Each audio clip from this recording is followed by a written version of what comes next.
అందరికీ నమస్కారం. దీపావళి వెళ్లిన తర్వాత రెండవ రోజును భగినిహస్త భోజనం అనే పండుగను జరుపుకుంటారు. ఇది ఒక రకంగా చెప్పాలంటే రాఖీ పండుగతో సమానంగా ఉంటుంది. ఈ రోజున అన్నదమ్ములు తమ తమ అక్కా చెల్లెళ్ల ఇళ్లకు వెళ్లి వారు వండిన వంటలు తిని వారి చేత తిలకాన్ని దిద్దించుకుంటారు. రాఖీ పండుగ రోజున అన్నదమ్ములు తమ సోదరి ఇంటి వద్దకు వెళ్లి రక్షగా రాఖీని కట్టి ఆమె యోగక్షేమాలు తాము చూస్తామని, తనను రక్షిస్తాము అని చెప్తారు. రాఖీ పండుగ సోదరి క్షేమానికి సంబంధించినది. కాని భగిని హస్త భోజనం సోదరుని క్షేమానికి సంబంధించినది. ఒకప్పుడు యముడు తన భటుల్ని కర్తవ్య నిర్వహణలో ఎప్పుడైనా మనసుకి బాధ కలిగిందా అని అడిగితే, ఒక భటుడు భర్త ప్రాణాలు హరించినప్పుడు నవవధువు పడిన వేదన హృదయ విదారకంగా ఉండి తన మనస్సు పాడైంది అని చెప్తాడు. యముడు కూడా బాధపడినా చేయగలిగింది ఏమీ లేదని చెప్తూ, ఎవరైనా కార్తీక శుద్ధ విదియ రోజున సోదరికి బహుమానాలు ఇచ్చి ఆమె చేతితో తిలకం పెట్టించుకుంటే అపమృత్యువును నివారించవచ్చు అని అంటాడు. దీనికి కూడా ఒక కారణం ఉంది. సూర్య భగవానుడికి యమధర్మరాజు అనే కొడుకు, యమున అనే కుమార్తెలు ఉన్నారు. యమునకు అన్నగారంటే విపరీతమైన అభిమానము. యమధర్మరాజు సోదరి అయినటువంటి యమునకు యుక్త వయస్సు రాగానే వివాహం జరిగి అత్తవారింటికి వెళ్లిపోయింది. అలా వెళ్లిపోయిన యమున తన సోదరుడు అయిన యమధర్మరాజుని తన ఇంటికి ఎన్నోసార్లు భోజనానికి రమ్మని పిలుస్తుంది. కాని ఆయనకు తీరిక అస్సలు ఉండేది కాదు. యమలోకంలో పాపులను శిక్షించే పనిలో రాత్రి వరకు తీరిక ఉండదు. పాపం చెల్లెల కోరిక తీర్చలేదని ఎంతగానో బాధపడేవాడు యమధర్మరాజు. అలా కాలం గడిచిపోతూ ఉంది. చివరికి ఒకరోజు వీలు చూసుకుని సోదరి ఇంటికి అనుకోకుండా వెళ్ళాలి అని అనుకున్నాడు యమధర్మరాజు. ఆ రోజు కార్తీక శుద్ధ విదియ. సోదరుడు తన ఇంటికి వచ్చాడు అని యమున ఎంతగానో సంతోషిస్తుంది. చెల్లెలైన యమున అలా సంతోషించి అన్నయ్యకు తానే స్వయంగా ఇష్టమైన ఆహార పదార్థాలను వండిపెట్టి దగ్గరే కూర్చుని కొసరి కొసరి వడ్డించింది. ఎంతో కాలానికి కార్తీక శుద్ధ విదియ రోజు కలవటంతో సోదరులు ఎంతగానో సంతోషించారు. ఆ సంతోషంతో యమధర్మరాజు సోదరిపైన ఉన్న ప్రేమతో, నాకు ఇష్టమైన పదార్థాలతో నువ్వు భోజనం పెట్టావు, నీకు ఏదైనా వరాన్ని ఇస్తాను కోరుకో అని యమునకు చెప్పాడు.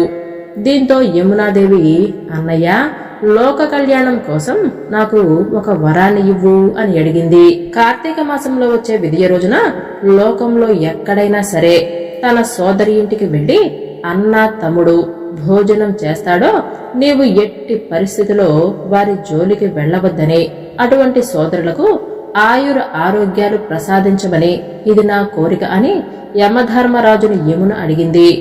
ఈ కోరికకు యమధర్మరాజు ఎంతగానో సంతోషించాడు. లోక కళ్యాణం కోసం అడిగావు కాబట్టి తథాస్తు అని చెల్లెలను దీవించి వెళ్లిపోయాడు. దీంతో ఈరోజు అక్కా చెల్లెలు చేతి వంట ఎవరైతే భోజనం చేస్తారో వారికి అపమృత్యు దోషం అంటే అకాల మరణం లేకుండా ఉంటుంది. సోదరుడికి భోజనం పెట్టిన ఆ సోదరి సౌభాగ్యవతిగా ఉంటుంది అని యముడు వరాలు ఇచ్చాడు. అలా ఈ వరం సంప్రదాయంగా మారిపోయింది. కనుక ఈ రోజున సోదరులు తమ సోదరి ఇంటికి వెళ్లి ఆమె చేతి వంటను తిని ఆప్యాయంగా బహుమతిని ఇచ్చి వస్తారు. ధర్మరాజు జోదంలో ఓడిపోయిన తర్వాత దుర్యోధనుడు ఇలా అంటున్నాడు: దుశ్శాసన, భీమసేనుణ్ణి చూసి ప్రాతికామి భయపడుతున్నట్లుగా ఉన్నాడు. వాని వల్ల కాదు కాని నువ్వే వెళ్లి ఆ ద్రౌపదిని అందరి ముందుకు తీసుకొనిరా అని అన్నాడు. దుశ్శాసనుడు అన్న మాటను అతిక్రమించినట్లుగా తన వైపుకు దూసుకొని రావటం చూసిన ద్రౌపది కౌరవులు ఎంతకైనా తెగిస్తారు అని అనుకుని భయపడి అంతఃపురంలోని గాంధారీదేవి సన్నిధికి పరుగుతీసింది. అలా పరుగులు తీస్తున్న ద్రౌపదిని వారిస్తున్నట్లుగా, పాంచాలి, ఇక నీ పరుగులాపు, ద్యోతంలో నిన్ను మేము గెలుచుకున్నాము. దుర్యోధన మహారాజును కాదని నువ్విక మనలేవు. రా, మహారాజు పిలుస్తున్నాడు, మర్యాద మేరకు అని అన్నాడు దుశ్శాసనుడు. అయినా పరుగు పరుగును వెళ్లి అంతఃపుర కాంతలు నిలబడిన చోట నిలుచొని ఉంది ద్రౌపది. భయం భయంగా చూడసాగింది. అక్కడికి కూడా రానే వచ్చాడు దుశ్శాసనుడు. ద్రౌపదిని అతను అందుకోబోయాడు. వద్దు దుశ్శాసన, వద్దు, నేను ఒకే వసనంతో ఉన్నదాన్ని అని ఎంతగానో ప్రాధేయపడింది ద్రౌపది. ఒకే ఒక వసనంతో ఉన్నా లేకపోయినా నువ్వు మహారాజు ముందుకు వచ్చి తీరాల్సిందే, రా అని వెనక్కి వెనక్కి వెళ్తున్న ద్రౌపది జుట్టు పట్టుకుని సభా మధ్య ప్రదేశానికి ఆమెను ఈడ్చుకొని వచ్చాడు దుశ్శాసనుడు. రాజసూయ మహాధ్వర్యంలో మంత్రోదక ధారలతో పవిత్రమైన యాజ్ఞసేని కుంతల రాశిని చేజిక్కించుకొని దుశ్శాసనుడు ఆమెనలా పరాభవించటం సదస్సులు తట్టుకోలేకపోయారు. అంతా స్థాణువులైపోయారు.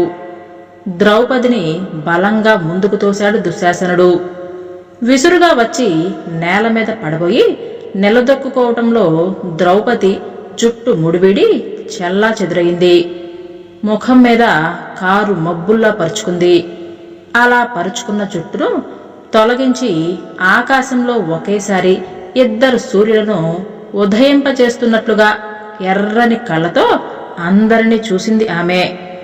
కర్ణ, దుర్యోధన, శకుని, సైంధవాదులను కొనగంట చూస్తూ ఇలా ప్రజ్వలించింది.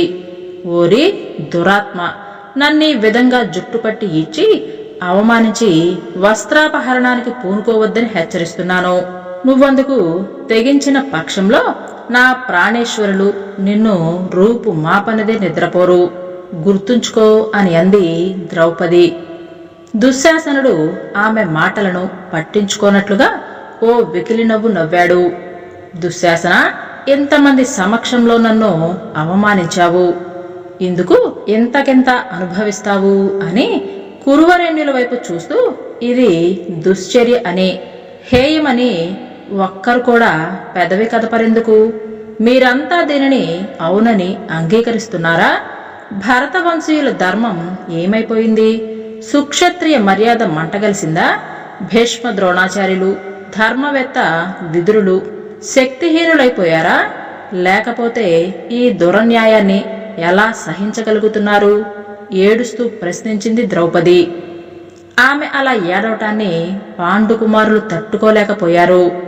క్రోధావేశంతో అట్టుడికిపోయారు.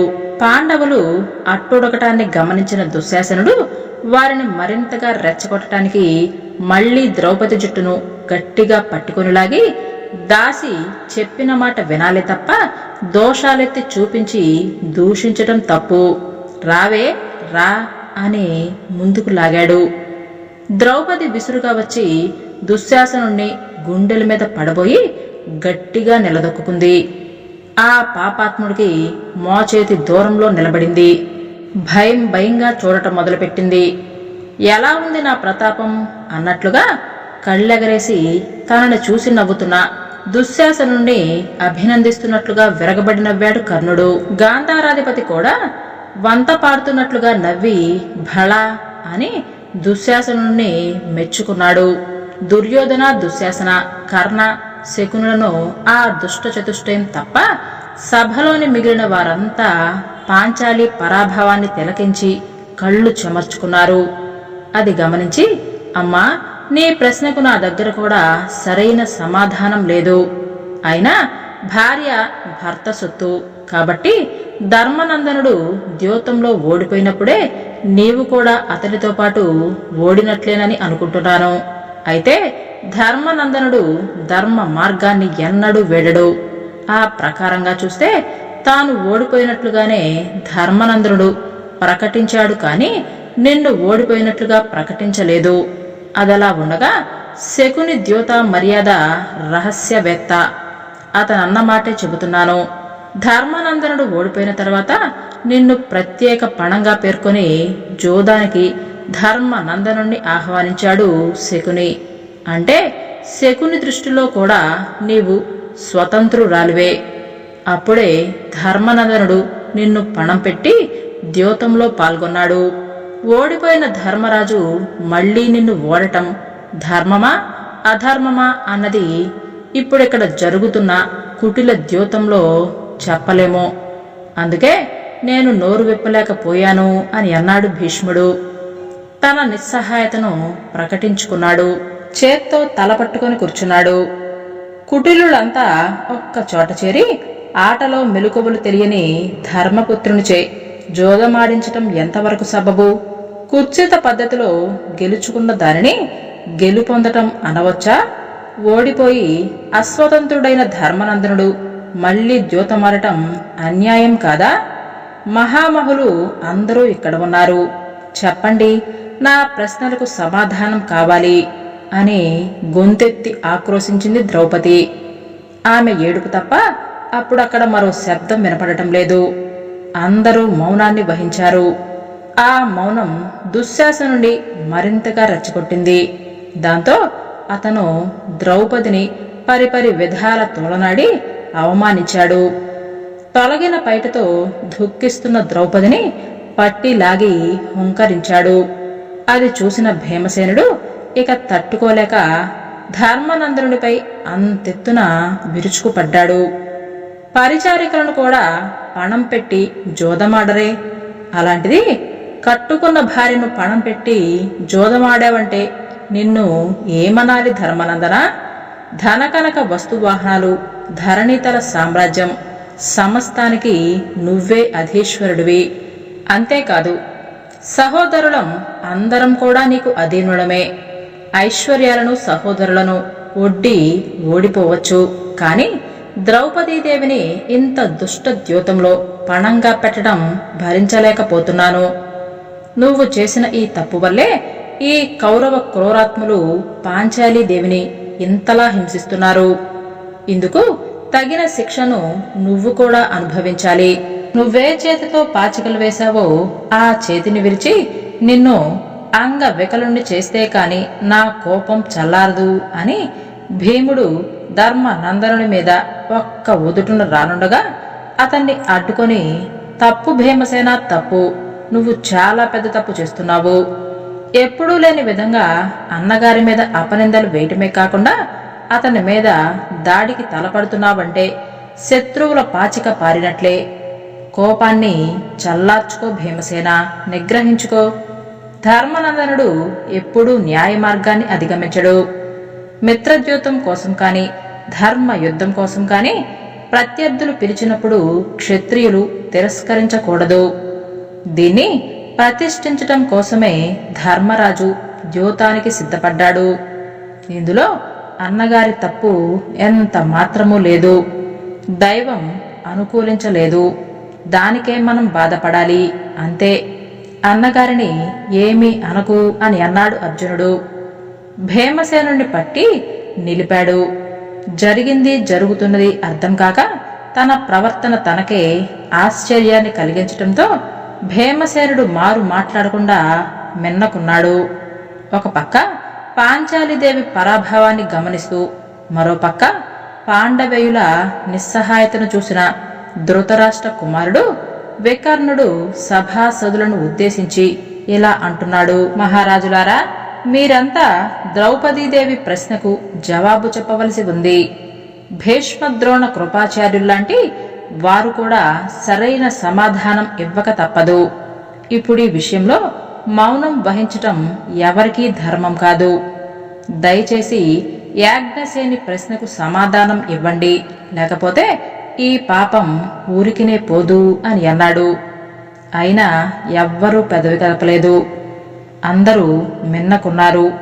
నేల చూపులు చూడసాగారు. అది గమనించి బాధగా ఇలా అన్నాడు: ఎవరు మాట్లాడినా మాట్లాడకపోయినా నేను మాట్లాడతాను. నాకు తెలిసిన రీతిలో నేను ధర్మ నిర్ణయం చేస్తాను, వినండి. పాంచాలీదేవి పాండవేయులు అందరికీ ధర్మపత్ని. ఆమె ధర్మరాజు ఒక్కడి సొత్తు ఎంత మాత్రమూ కాదు. అదలా ఉండగా తాను ఓడిన తర్వాతే ధర్మరాజు ద్రౌపదీదేవిని పణంగా పెట్టాడు. అంతేకాదు, కావాలనే శకుని ద్రౌపదిని పందెం ఖాయమన్నాడు.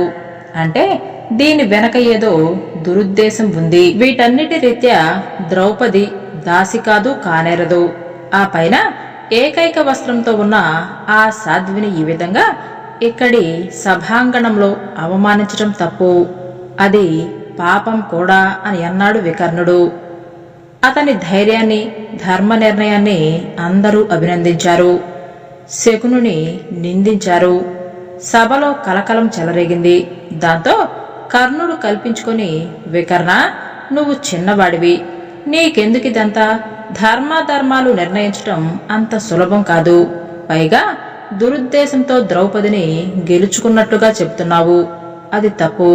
మాకు ఏ దురుద్దేశాలు లేవు. ద్రౌపది ప్రశ్నిస్తుంటే ఆమె మగలే సమాధానం ఇయ్యనప్పుడు వేరొకరు ఇవ్వాల్సిన అవసరమేముంది? అంతా ధర్మ మార్గంలోనే జరిగింది. అధర్మం ఎక్కడా లేనే లేదు. ధర్మరాజు తన సర్వస్వాన్ని ఒడ్డి ఓడిపోయాడు అంటే పాంచాలి ఆ సర్వస్వంలో అంతర్భాగమేనని గ్రహించాలి. ఏకైక వస్త్రంతో ఉన్న ద్రౌపదిని సభ మధ్యంలోకి తీసుకుని రాకూడదు అని అంటున్నావు. నవ్విపోతారు అంతా. భారత నారికి ఒక్కడే భర్త, కాని ఈ ద్రౌపదికి 5గురు భర్తలు ఉన్నారు. అందువలన ఈ దాసి కులట కిందే లెక్క. ఈ కులటను దిగంబరిని చేసి సభాంగణంలోకి ఈడ్చుకొని వచ్చినా పాపం లేదు అని అన్నాడు కర్ణుడు. అతని వాగ్ధాటిని మెచ్చుకుంటూ దుర్యోధనుడు వహ్వా అని అన్నాడు. మరింతగా రెచ్చిపోయాడు. ఆ ద్రౌపదిని కాదు, ఈ పాండవేయులను కూడా దిగంబరులను చేయండి అని ఆజ్ఞాపించాడు. దుశ్శాసనుడు అందుకు సిద్ధమవుతుంటే పాండవేయులు తమ తమ ఉత్తరీయాలను భూతలంపై పడవేశారు. వారు దిగంబరులు అయినట్టే. అది చూసి గొల్లున నవ్వుతూ పాపాత్ముడు దుశ్శాసనుడు ద్రౌపది వస్త్రాపహరణకు సిద్ధమయ్యాడు. ఆమె ధరించిన వసనాన్ని గట్టిగా లాగసాగాడు. ఇక దేవుడే దిక్కనుకుంది ద్రౌపది. శ్రీకృష్ణుణ్ణి మనస్సులో ధ్యానించటం మొదలుపెట్టింది. శ్రీకృష్ణ, నువ్వే నాకు దిక్కు.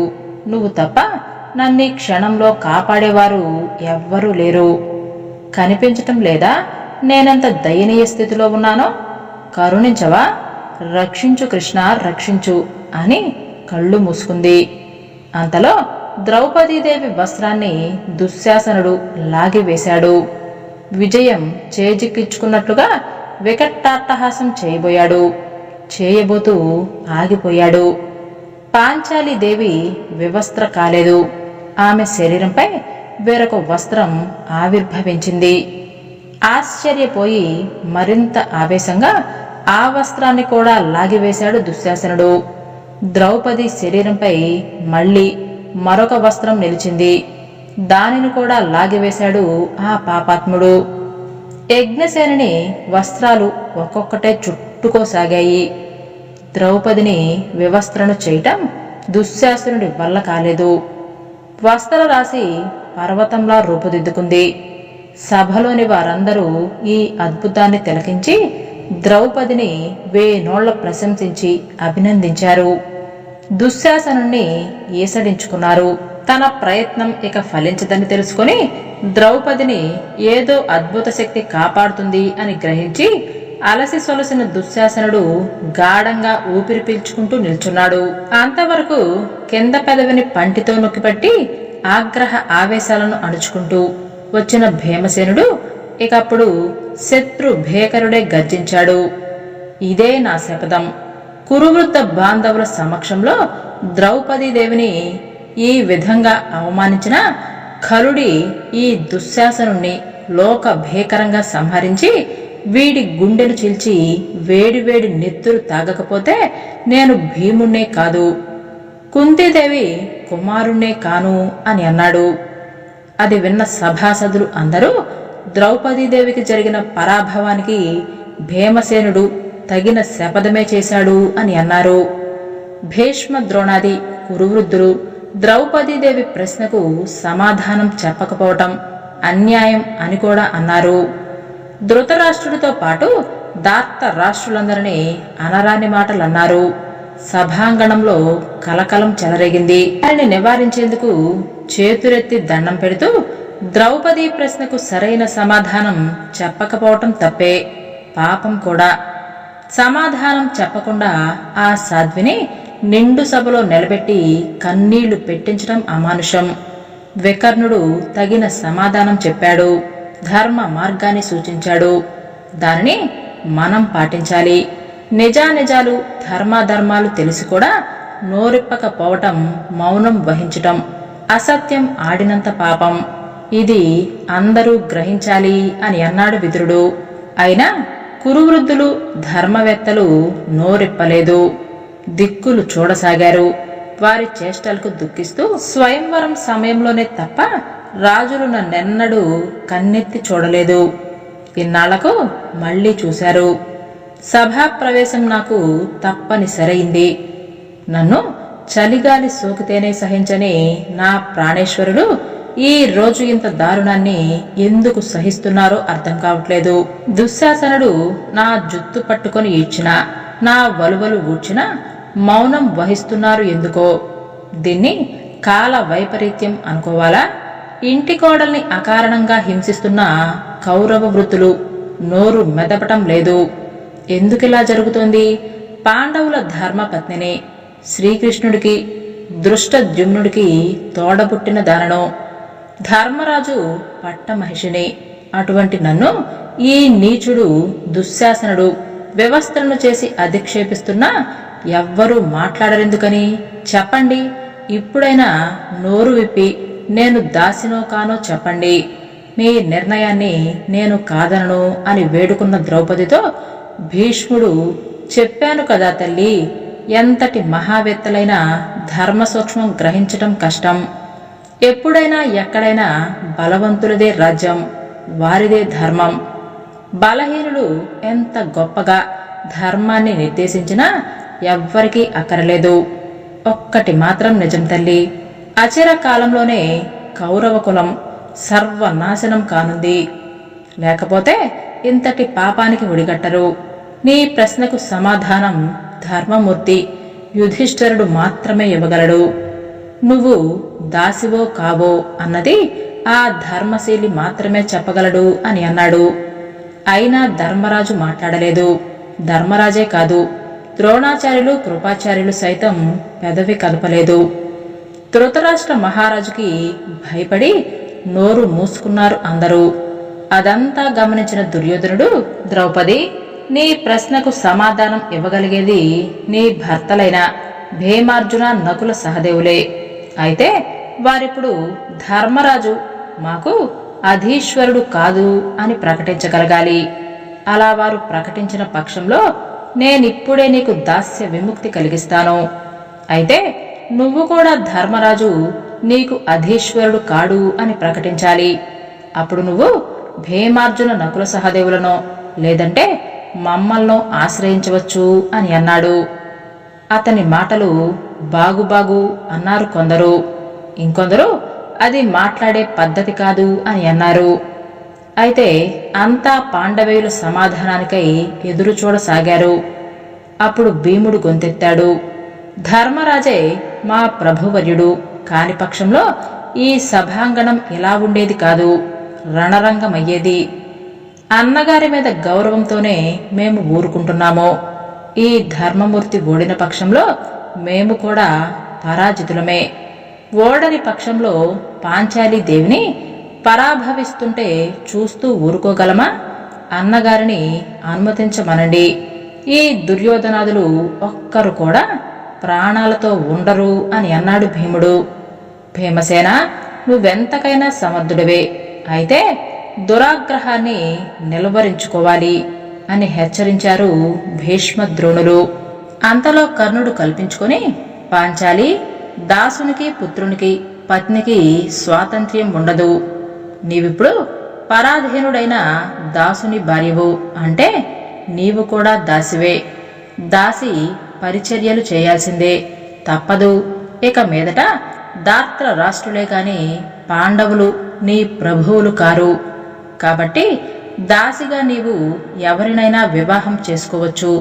అయితే ఈసారి ద్యోతంలో నిన్నొడ్డని మగరినే పెళ్లి చేసుకో, సుఖపడతావు అని పగలబడి నవ్వాడు. అతని నవ్వుని తట్టుకోలేక, పెచ్చురిల్లుతున్న కోపాన్ని నిగ్రహించుకోలేక సతమతమయ్యాడు భీమసేనుడు. అతని అవస్థను గమనించాడు దుర్యోధనుడు. మరింతగా అతన్ని బాధించదలిచాడు. పాంచాలిని చూస్తూ తన దక్షిణ తొడని చేత్తో తడుతూ కన్నుగీటి వచ్చి కూర్చోమన్నట్లుగా సైగ చేశాడు దుర్యోధనుడు. ఆ సైగ చూసి ఇక ఆగలేకపోయాడు భీముడు. పర్జన్యంలా గర్జించాడు. సభా భవనాన్ని గజగజ వణికించాడు. ద్రౌపదిని అవమానించిన ఈ దుర్యోధనుడి దక్షిణోరు భాగాన్ని సంగ్రామ రంగంలో నా దారుణ గదాఘాతకంతో తుత్తినీయులు చేయకపోతే నాకు ఉత్తమ గతులే ఉండవు. నేను భీముణ్ణే కాను అని అన్నాడు.